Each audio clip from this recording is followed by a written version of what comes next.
Hello everyone, welcome to MathLAB programming course.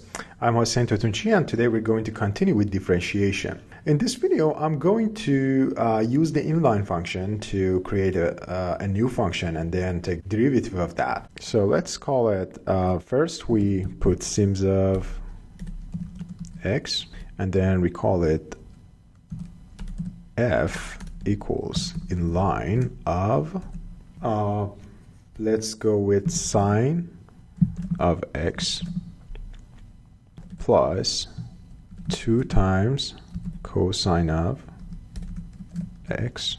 And then what are the variables is going to be x. We learned that. And the new function is called f of x equals sine of x plus 2 cosine of x. Now let's try to take the differentiation of what's the function? It's going to be f of x and x. We learned that we can take the derivative of f of x like that, the first derivation, and the MATLAB is going to calculate that easily. And let me show you something very, very important. Let me redo the calculation, the last calculation again.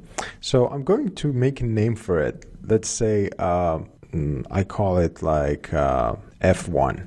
I call it function 1 equals. So it is exactly the same thing, but I just made a name for it. So then I hit enter and now f1 function is like that. Now let's try to pass a value to it. So I'm going to know what's the value of f1 of 4.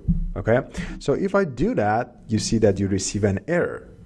And you might be thinking, what happened? I take the derivative like that and the derivative works, but why I can't do it?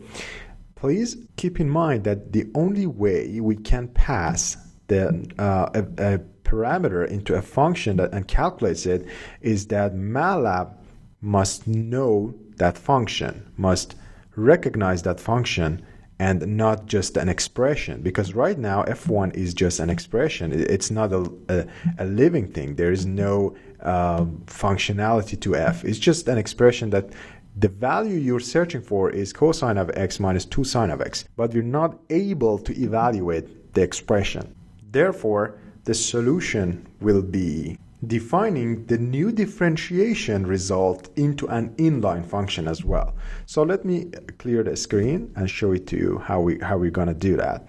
As we remember, we defined the function f like that. And we're going to calculate the derivative and make a name for it so we can pass parameters and calculate the results.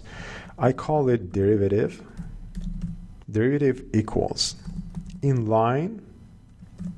Inline was the way that we could define a new function which is able to receive parameters.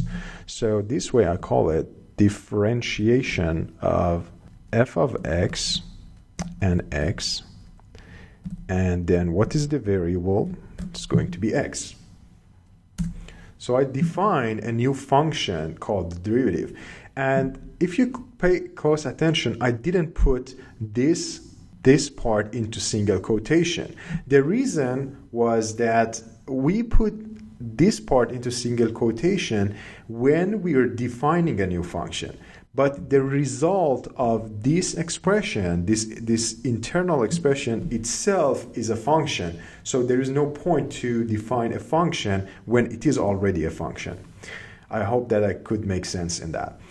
So then we calculate the derivative of x, which is cosine of x minus sine of x. Now we're able to pass values to it and get the result like that. -1. And you can do whatever you like. You can just pass the parameters and it's going to calculate the result. So in order to do a fast recap, in this video, we learn how to take the derivative, how we define the new function, and if we need to calculate the value of the derivative at some specific point, then we need to convert the derivation into a real function and not just expression. That was really the important thing in this video. Thank you and see you in the next video.